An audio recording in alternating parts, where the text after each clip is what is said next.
Another button. Excellent. Hi, everyone. Thank you for coming out. I'm Helen Douglas.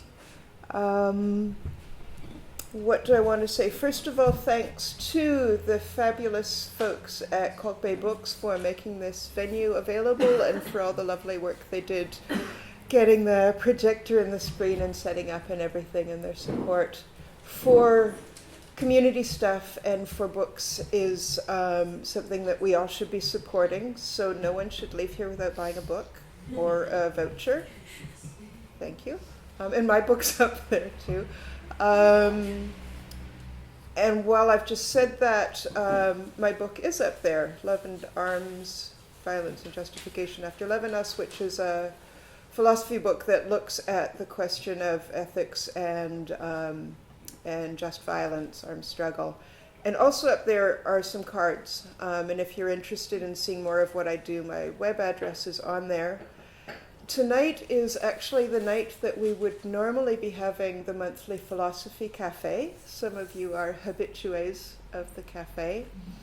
And the cafe is just a place basically for people to come together and talk about things that seem important, and to bring in our own experience and our own understanding and our own information and our own sensibility and wisdom, to bring forth maybe our own sense of truth, of what's right. And it seems to me more and more that that's an important sensibility to cultivate, and I don't think we do it by ourselves. I think we do it ourselves. We have to do it ourselves, but I think we only do it with other people and in conversation. So that sounds really heavy, but it's generally a pretty lovely gathering. Again, if contact me if you want to be on the mailing list for that. Okay, but why we're here tonight, what's happening here is just a cycle of some pictures from the bus. Is that Madeline? Yes. Yo, hello, welcome back. Okay, Madeline's also been traveling. Okay, so the seminar in experimental critical theory, which is housed in the Humanities Research Institute at the University of California, and the Johannesburg Workshop for Theory and Criticism, which is housed in WISER, which is the Wits Institute for Social and Economic Research at Wits University, do these workshops together every year, and they've had various more or less obscure themes from my perspective. This year it was called Archives of the Non-Racial. And this is such an insane idea, first to have, and then to say, let's do it, and then to pull it off. It just, I'm so impressed with the organizers of it. We, in 2 weeks, for the 29th of June to the 11th of July, we visited 7 locations. The map will scroll up there at one point. 60 participants. There were anthropologists, sociologists, historians, political theorists, critical theorists, race, gender, critical race theory, doctors, musicologists, activists, and artists. It was a very motley crew from South Africa, from the US, from Brazil, Mexico, Puerto Rico, Colombia, Nigeria, Finland, Norway, Slovenia, India. I just realized as I was writing this, I left out Réunion, France, and on. And what did we all come together for? What was the agenda, I suppose? The goal was to, and this is from their website, JWTC.org.za, to assess the possibilities and limits of the non-racial in terms of the politics of the modern world and its core values: democracy, freedom, dignity, equality, the human, universality, justice. The workshop will also engage South African histories and landscapes of the centuries-long struggles against racism, from the Freedom Charter, treason and Rivonia trials to Constitution Hill, from Black consciousness and labor struggles to political resistance, anti-apartheid to post-apartheid, In each site, and where possible at all, in dialogue with the local communities, we will craft critical dialogues. We didn't try that. With other traditions of racial configurations, non-racialism, and anti-racism elsewhere. Yeah, that will hopefully become more clear as we go along. Why I was on the bus, and it just kind of strikes me as extraordinary that of the 60 people that I got a seat on the bus. But thinking about applying for this, what I brought to the bus was experience in political activism since I was in my teens, coming sort of political age in Vancouver in Canada in the 80s, when international solidarity was, I think, one of the big issues at the moment. We had exile communities from Chile, from Salvador, from Southern Africa. So we were all very aware and very involved in these struggles going on in other parts of the world. So I brought that experience, and that experience actually led to my husband and I being recruited in the late 80s to leave Vancouver for Johannesburg to run a safe house in the underground. So that experience, that sort of direct experience of anti-apartheid struggle in the underground here was another thing I brought to the bus. And that questions from that experience had questions about just violence and what that means, questions about subjectivity, questions about what underground life does to a person and what that signifies. All of that ended up taking me to philosophy, which was something I hadn't seen coming, but there I was. And that took me to the work of Emmanuel Levinas, who's a French Jewish philosopher for whom ethics is sort of the essential thing of being human. So all of that stuff made this workshop of interest to me and made me of interest to the bus. And what my interests were, what I wanted to get is I'm interested in questions of subjectivity and identity, and I'm interested in how thinking and believing and how we relate to the world and each other ties in with that, how we're limited or liberated by our thinking, how to think differently, and in combination with that, how to resist neoliberal thinking about the human, which is so powerful and seems to take everything thrown against it and just turn it into another commodity that makes it stronger. So how do you interrupt that? How do you slip the knot of that?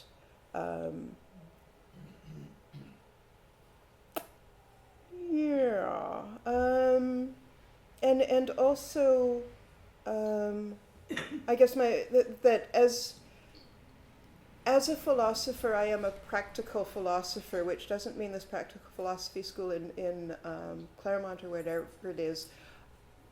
I don't want to do philosophy as tests, reading texts that talk to other texts, and then you write another text that talks to that. I want to know how we're going to live together, and I need to figure out what that means, both as an alternative to sort of the dominant mode of psychology-based psychotherapy.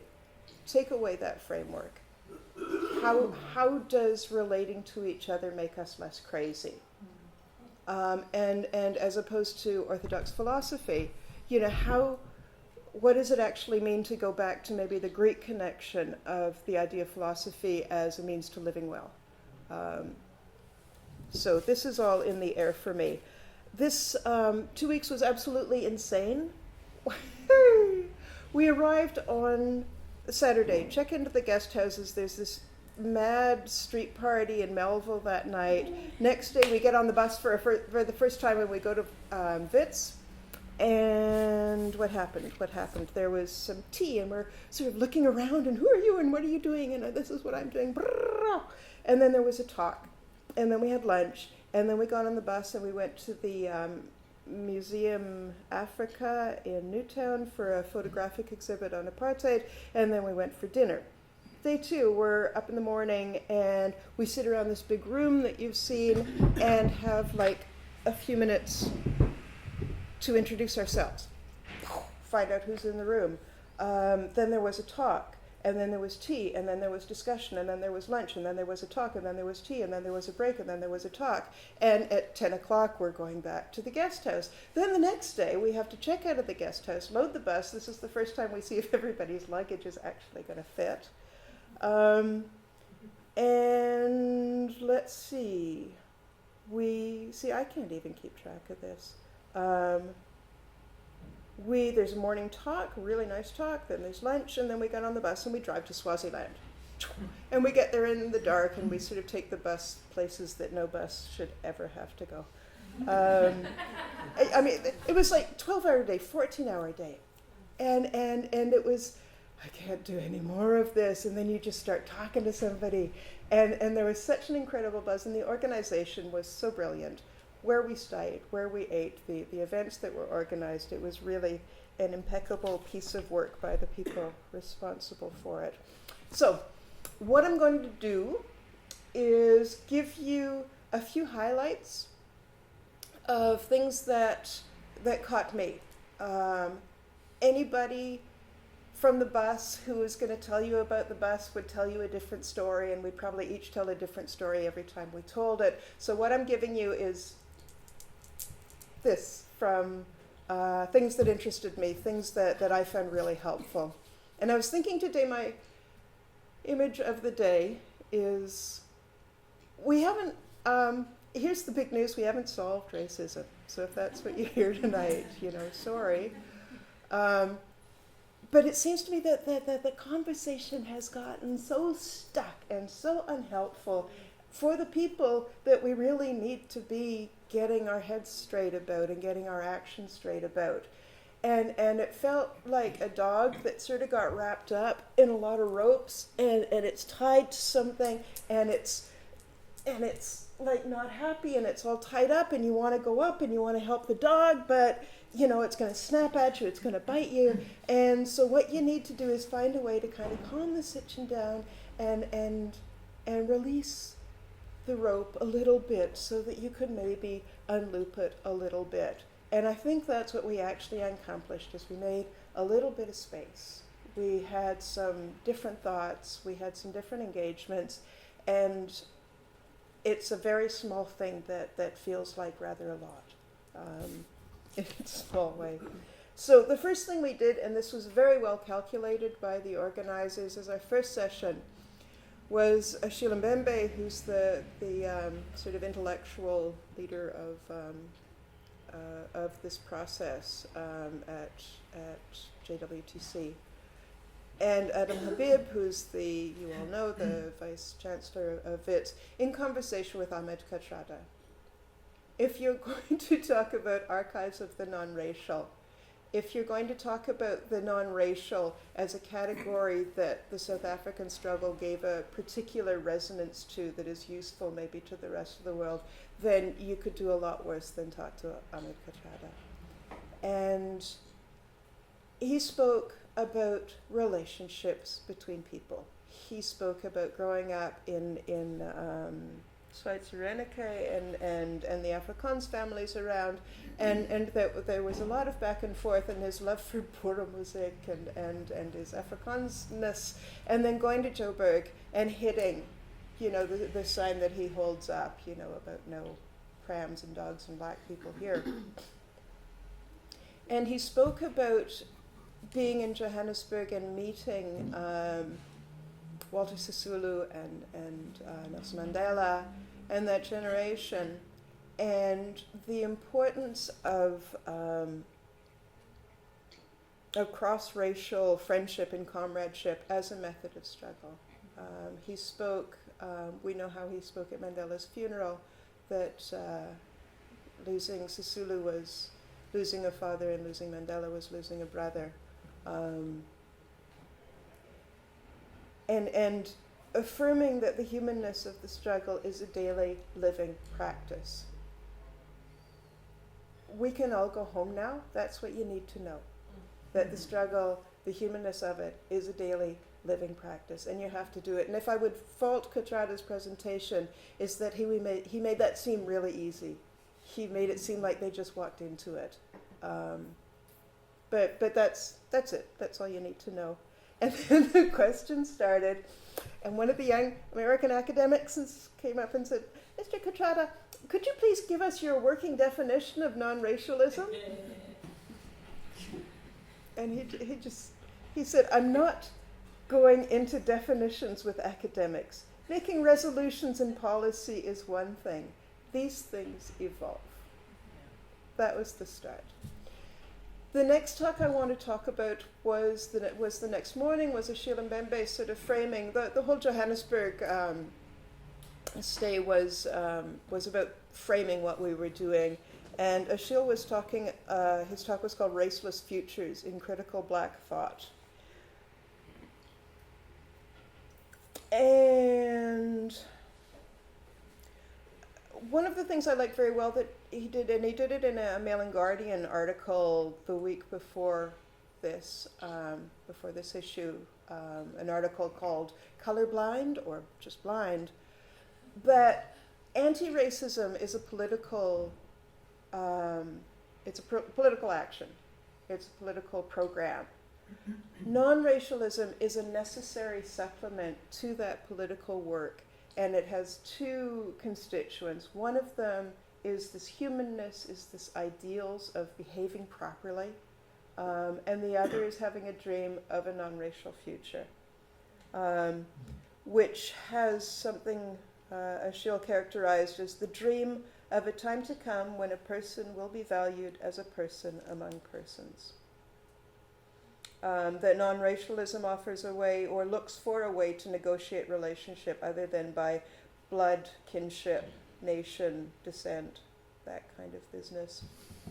And then he spoke about the two processes of racism, which he identified with modernism and capitalism. And the first is that categories of living persons are refashioned as objects and commodities. He spoke of an image ontology, an optics, so that you can read a person on their surface and see black, read thing, read commodity. No, I mean, my response to that is like, this is an optical illusion, it's a lie, and if we have a dream, maybe it's a dream to wake up to that fact. Nevertheless, the second part of this process is people have to live with this. We all live with this in one way or another, but the lived experience of black people, of this surface that's being read, and your personhood eviscerated, discarded, while at the same time having a consciousness of oneself as a person. So this border between surface and depth. And sorry, I put little responses of my own in here, but I think what hasn't been thought about enough is what this does to white people, to see persons as things. I don't think we think about that nearly enough. I saw the film 12 Years a Slave, and it's a film about this free man who gets abducted into slavery, but it's a movie about really, really crazy white people. You know, there's the nice Canadian, of course, but everybody else is like right out of their minds. So how does that function in our culture? How does that function in the way we think of ourselves? How does that function in the stories that we tell, that we have this legacy of treating persons as less than human?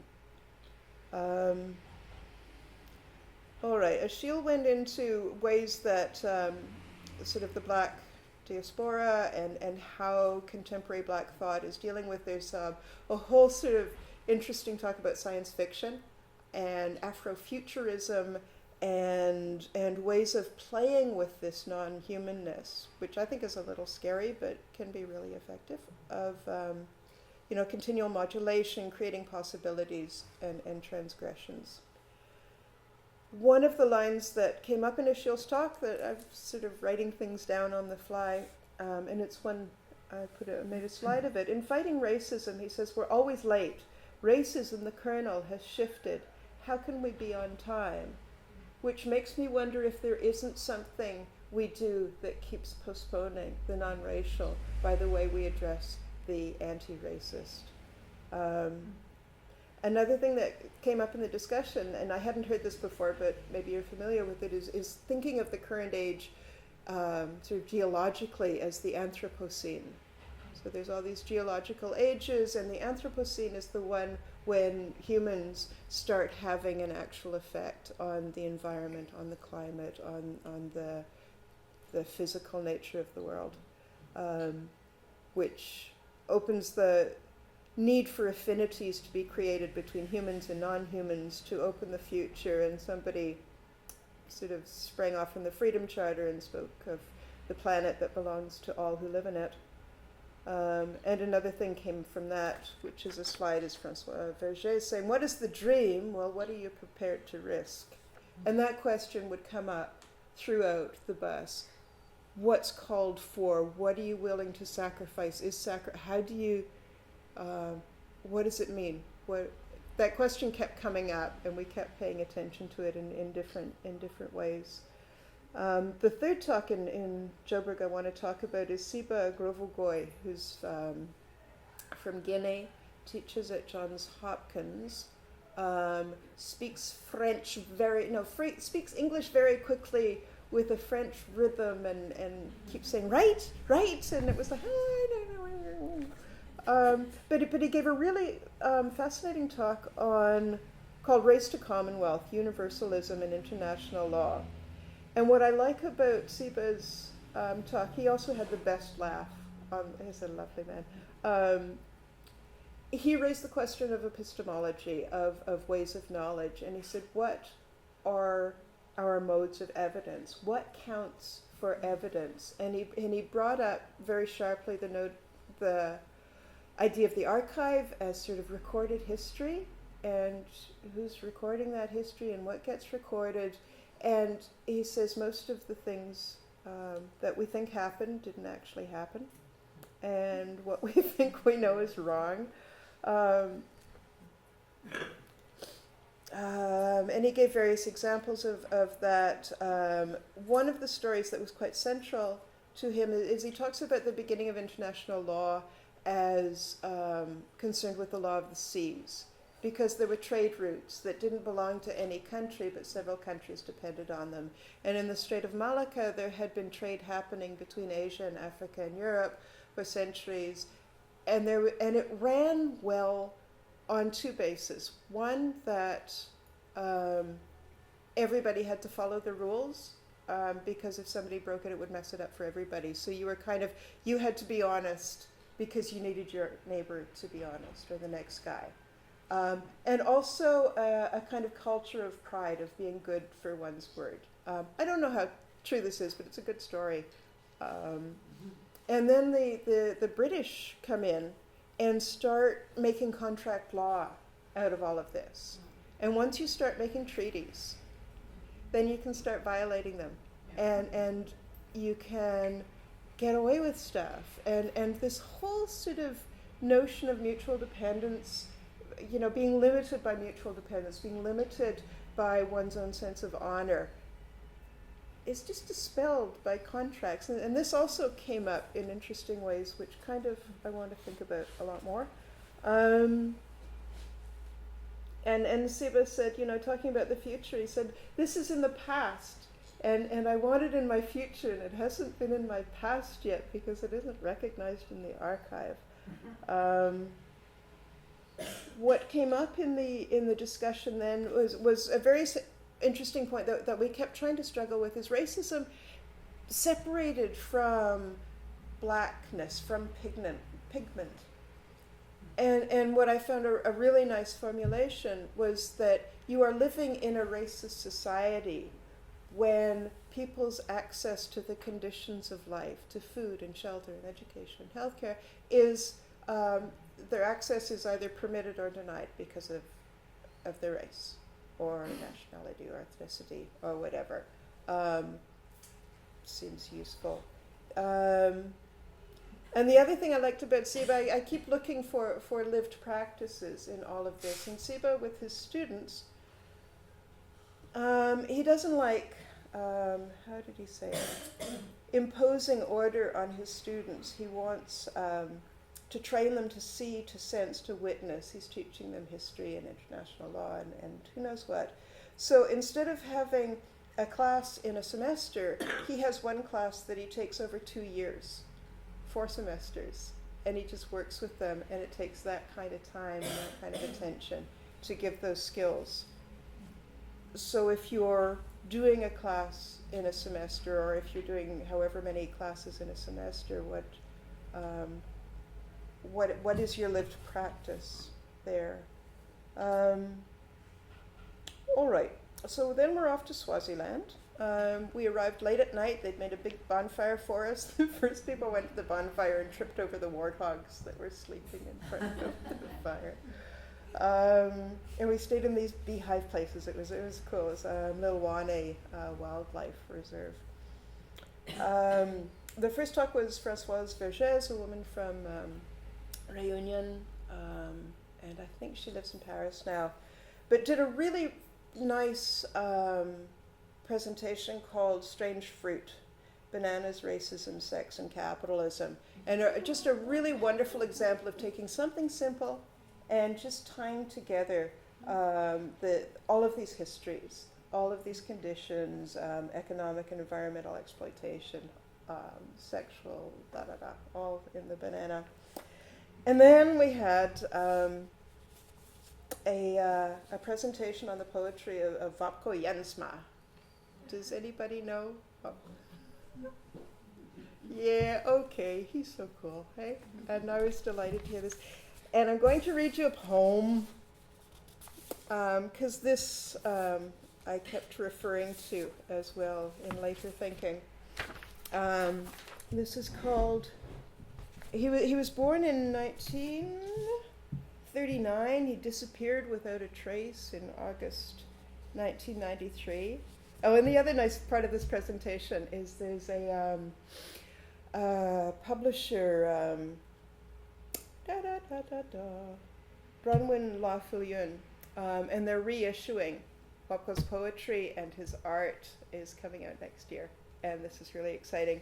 And some of it was in Afrikaans, and she did this wonderful thing I haven't heard for a while, but I like it, where she said, some of these poems are going to be in Afrikaans, and as we say, if you don't speak Afrikaans, sorry for you. So here's Wapko. Spanner in the What Works. I was born 26 July 1939 in Ventersdorp. I found myself in a situation. I was born July 26, 1939 in Sophiatown. I found myself in a situation. I was born 26 July 1939 in District 6. I found myself in a situation. I was born 26, 1939 in Velkom. I found myself in a situation. Now, when my mind started to tick, I noticed other humans like me, shaped like me, ears, eyes, hair, legs, arms, etc. I checked.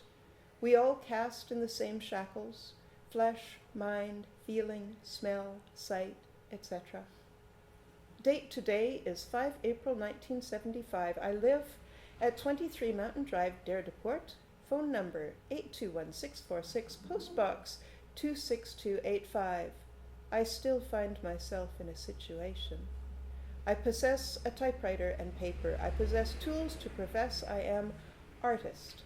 I possess books, clothes to dress my flesh, my fingerprint of identity. I do not possess this land, a car, much cash, or other valuables. I brought 3 kids into this world, as far as I know.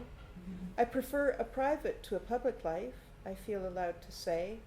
I suffer from schizophrenia, they tell me. I'll die, I suppose, of lung cancer, if I read the ads correctly.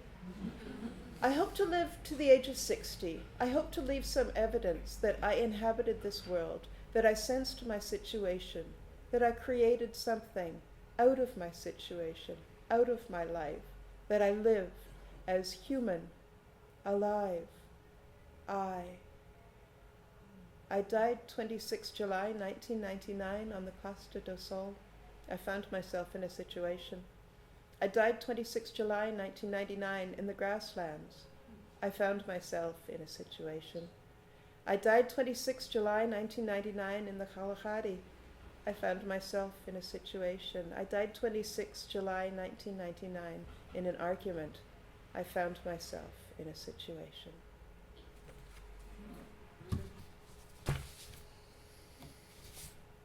And then we had lunch. And then the Swazis set up a panel of locals to talk about what it meant to give shelter, to give refuge to South Africans in the 80s. You know, some of whom were just hippies, you know, that wanted to smoke dope and get away from apartheid, and some of them were combatants from MK and I suppose other forces.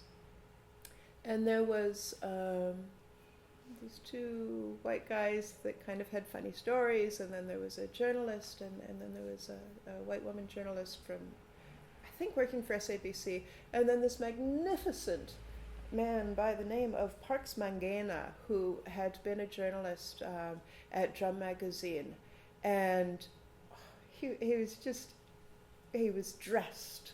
And he harangued us, and he shook his finger at us, and he talked about press freedom, and he told stories. And he even did a little bit of activism talking about the journalists who had been detained in Swaziland. And there was a whole lot going on in that conversation that I think the people from the bus, the South Africans as well as the people from elsewhere, didn't know what was going on. And it turned out afterwards that the conversation, the discussion because this was a public event, so there was a young man in his Royal Swazi Police uniform asking about police complicity back in the day. There was a man who'd obviously been through some very hard times who got up and spoke. And the Swazis haven't talked to each other about this stuff. Our coming on the bus and the partnership that was created with them by the JWTC allowed them to have a conversation with each other, gave them a pretext to talk to each other that they hadn't had so much before. It was incredibly moving.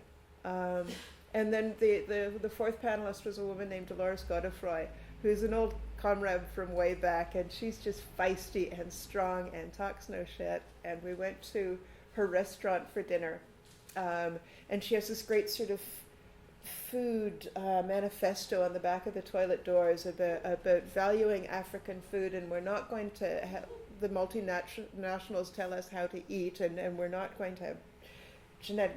Anyways, it was fabulous. It was really inspiring being with her. And then we went to Durban.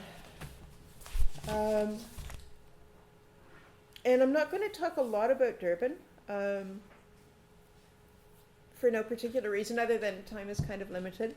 But one of the more important talks that I thought didn't get the attention, that I was glad to hear what he was saying and didn't feel a lot of people were taking it, is Michael Keith, who is a sort of, I think, radical and ended up sort of on the city council in London and had to figure out how to do policy and how to actually implement stuff.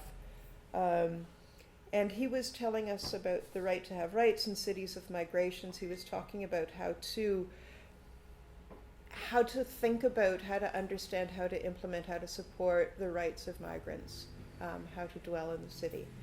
But how he framed it was the importance of integrating sort of political theory and what's actually possible, and that you don't have, talking about politics as the art of the possible tends to dismiss whatever's radical, and he's saying we should strive for both. He was questioning the sort of mindset that opposed heroic populist social movements against jury policy craft. He said we needed to think about an anti-neoliberalism, and I'm not quite sure what he meant by that, but to think about neoliberalism differently, to think about its value and genealogy, nuances, and that the non-racial has to take into account repossession and market mechanisms and all that kind of dreary stuff. But to sort of reawaken our political imagination.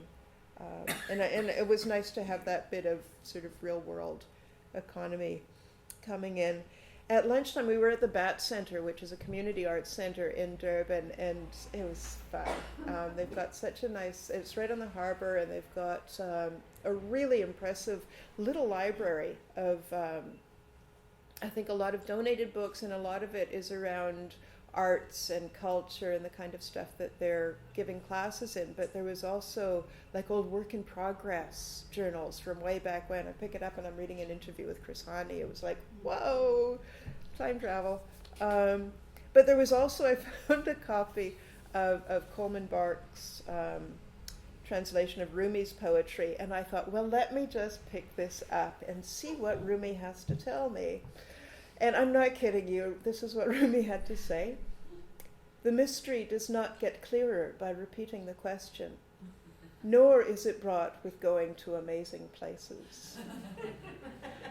Until you've kept your eyes and your wanting still for 50 years, you don't begin to cross over from confusion. Thank you, Rumi. Okay, then we lost track of what day it was, but it was an evening session where we talked about the Durban moment in the 70s and all the different players and how they came together, and that was quite interesting. But I was more charged up by a panel that ended up being about Indian identity, even though there was a whole lot of resistance to, oh God, we're not going to do Indian in Durban and coloured in Cape Town, are we? But this was really cool. Ashwin Desai, I don't know how many of you know him, but a very passionate and fiery speaker, and also one of our members, refusing to be identified as Indian. I'm oppressed as a black person. I will be known as a black person. This is my choice, and don't bloody well tell me I'm Indian. And Ashwin Desai was kind of along those lines, saying we need to rethink identity, jump out of it, reach out to black identity, to disenfranchisement and solidarity. And I think there's a sense that, maybe if I'm, more Indian than I am African or more colored, then, things will go easier for me. And I think sort of the notion to saying that's not a really viable way forward, away from the... And he spoke about the violence of bureaucratic practice, so as not to get oneself implicated in that, I suppose. So the notion of shape-shifting, of unperformance, of collective identity and movement by choice. He also spoke, and I'm not sure of the nuances of this either, but apparently Gandhi was not a saint. That had some, I'm not quite sure what his sins were, but the challenge to do what Gandhi failed to do seemed to be that if we have this dream of what Gandhi meant to do, then that could be our dream as well. Just as if we had a dream about what the Mandela, Sisulu, Kathrada generation of the ANC meant to do, that could be our dream as well. And then we went to the Eastern Cape, and we stopped at Kunu, the Mandela Museum. And have you been there? The country is so beautiful. I hadn't seen that part of the Eastern Cape before. And to go through Mbabane, and you could see, the land is just shattered in so many ways. It's really, it's kind of breathtaking, the damage that's been done. But that area of Kuno is so beautiful, and we had a spectacular sunset, and there's a sliding rock that you can get a stone and you can slide down the hill, and Mandela did it and all the other generations, and they're still doing it. So everybody took pictures of everybody going down the sliding rock. And then we sort of sat around and talked about, beyond the hype and beyond all of the display that we had at his passing, what Mandela actually meant to us. And I was thinking about being in Joburg in the 80s and how much Mandela meant in his absence, and the Mandela that we all kind of created, and that he came out and actually resonated with that, I think was what made him a leader, and a leader in sort of the Ubuntu sense, that if you're not in harmony with the dreams and movements of the people, you're not a leader. And then we headed down to King Williamstown, to Ginsberg, to the Steve Biko Center, to think about Biko's legacy and Black consciousness. And what kind of future is useful is one of the phrases that came up. And I think this idea of consciousness is something that I would like somebody to return to in some kind of different form. In that form, but maybe in additional forms. Maybe a Congress movement of consciousness raising. Whatever. But, I mean, obviously I'm a philosopher, so this idea of consciousness, of subjectivity and being true to oneself and being able to contribute in a sincere manner. And then the next day we had what for me was a really stunning piece that tied together a whole lot of stuff. So I'm going to talk about it a bit.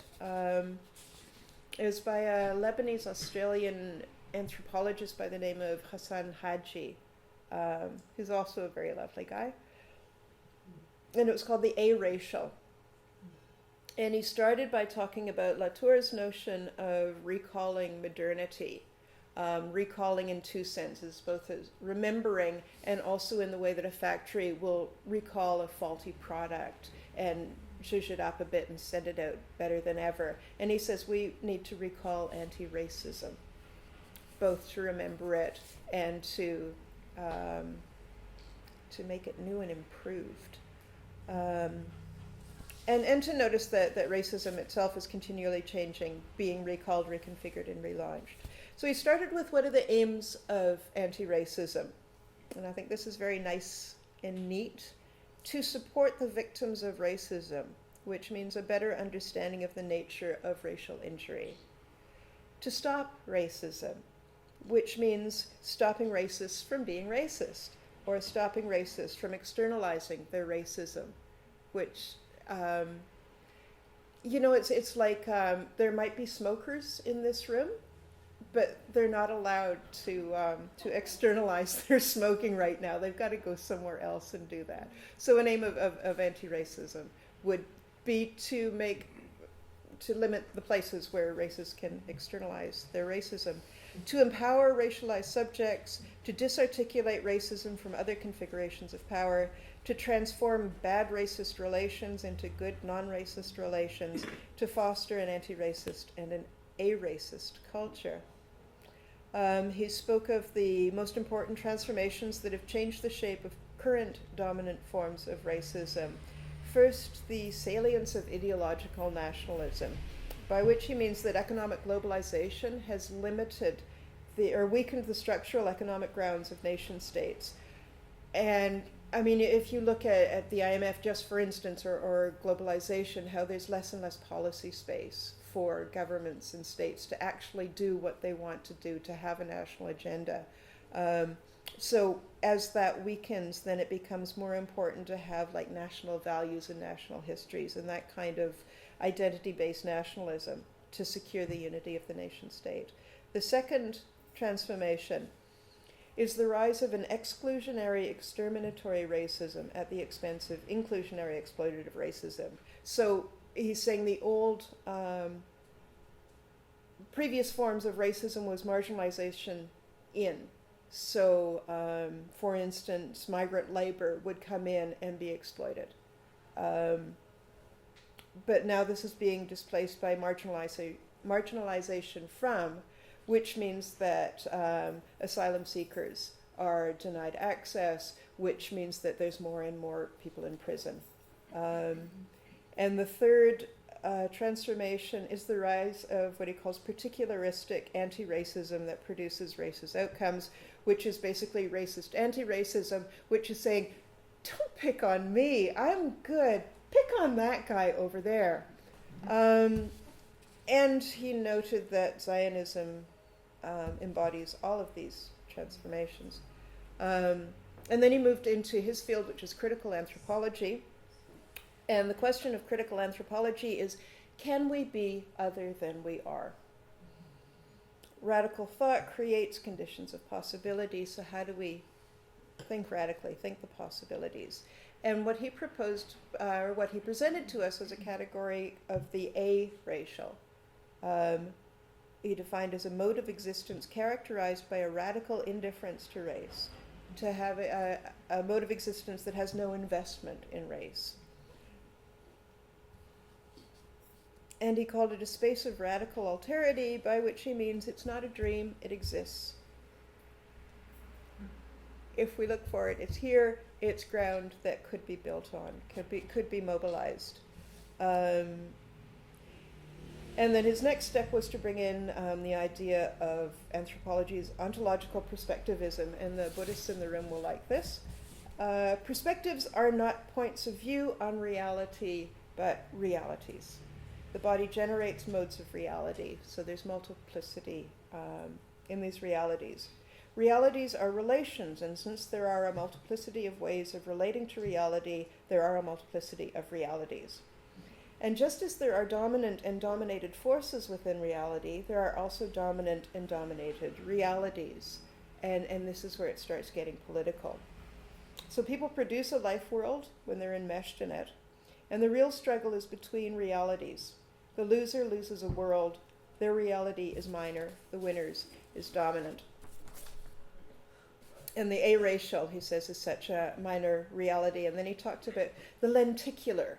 And the lenticular is when there's a picture of Jesus on the wall, and as you move, it turns into Mary, and then you move back, and it's Jesus, Mary. Yeah?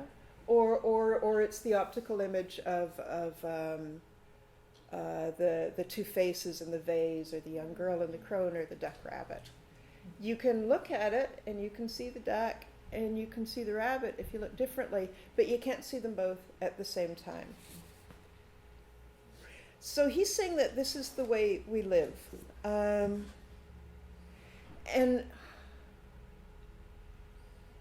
when he's talking about these minoritized realities, how I understand that is, if you've got the duck rabbit, if you take that image, and you've got a world that is showing you a picture of a duck, duck, duck, duck, duck, and if you're going, rabbit? Duck, rabbit, you know, and if you say that it's a damn duck, then you lose your rabbit world, you lose your sense of yourself and your perceptions. And that whole notion seems to me applicable to so many things in this field that we're talking about. And also, I mean, I was thinking in my philosophical counseling practice, is I let people tell me about their damn duck rabbits, and then we can work on it together. And because you might be crazy if everybody sees a duck and you see a rabbit, how would you know? And I think you need to work that out for yourself with other people. Anyways, that's my soapbox. So the other thing is if you want to see the duck and the rabbit, maybe you need another person. So Hassan's actually saying this as well. And that racism is the refusal to offer the other the space of vacillation.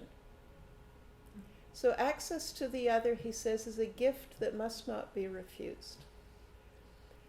And the idea of a gift, I was speaking earlier about the idea of what do we have to give, what are we willing to risk, sacrifice. This notion of a gift, of a radical gift that doesn't expect anything back, I think that really messes up neoliberalism. Neoliberalism just can't see that. It's over with the duck there, and this is just beyond it. And it's an interruption.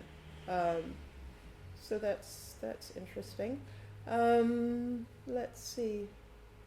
So the need to practice how to see what is minoritized, to notice minority positions, and to imagine yourself maybe into how that might look, which goes back to my philosopher Levinas, who says it's ethics all the way down. there was a phrase that popped up. He spoke of a tradition of negotiation in which we think we know what we are negotiating, which is already violence. He spoke of the aracial as not being haunted by racism or resistance, moments of unoccupation, heroic normality, being out of the game. Life pumps life. And then we went to Knysna. Overnight, watched a soccer match. The World Cup's going on through all this. The Brazilians were not happy that night. And then we got to the Western Cape. And by this point, I'd caught the bus flu. There was this flu going around the bus, and people were dropping like flies and then bouncing up and dropping down. I got it as we were coming into the Western Cape. So the last thing I saw, Angela Davis, for those who know her, was one of our participants, and it was pretty fantastic being able to spend 2 weeks with you. For those who don't know her, in the States in the 70s, she was active in the Student Nonviolent Coordinating Committee, the anti-Vietnam protests, the Black Power movement, the Communist Party. She was charged with murder, I think more than once, and ended up on the on death row, faced with execution. Before she was arrested, she was on the FBI's 10 Most Wanted list. She says she's 70 now. She tells it to her students who haven't heard this. Oh yes, well, when I was on the FBI's 10 Most Wanted list. Prof, really? Okay, so Angela spoke about, I can call her Angela now. She spoke on transnational solidarities, and as the fever was hitting me, I just wrote down a few lines that I still like very much. She was speaking about extricating ourselves from old ways. She said, why be shocked by what we already know? And isn't that, read the Cape Times letters. Everyone's so shocked as if it was new. She talked about pruning the bush only strengthens the root. I think we do a lot of that too. We reproduce the urges of the state in our own relations, the importance of utilizing feminist approaches, that our efforts have to be as complicated as the structures we oppose. How are you reimagining the present? She asked us. So my last little bit is just in conclusion. At some point, 60 people, 2 weeks, this kind of insanity. There were just phrases that were popping around that sort of didn't belong to anybody. It was kind of a real free exchange, a free market of ideas. Someone described the culture of the bus as criticism and hospitality, which it was. That's just kind of perfect. And Federico Navarrete, who's a historian from Mexico, wrote a lovely Facebook. I now have so many new Facebook friends too. That's cool. Where all of these pictures came from. Federico wrote a lovely post afterwards when he got back home, and it finished. And now we are back in the real world, surrounded once more by war and death. But I hope that I and the rest of the bus people will carry within us that wonderful dream that we lived together. I also hope that we will never stop searching for new ways of being human together. Thank you very much. We can talk about that if you like.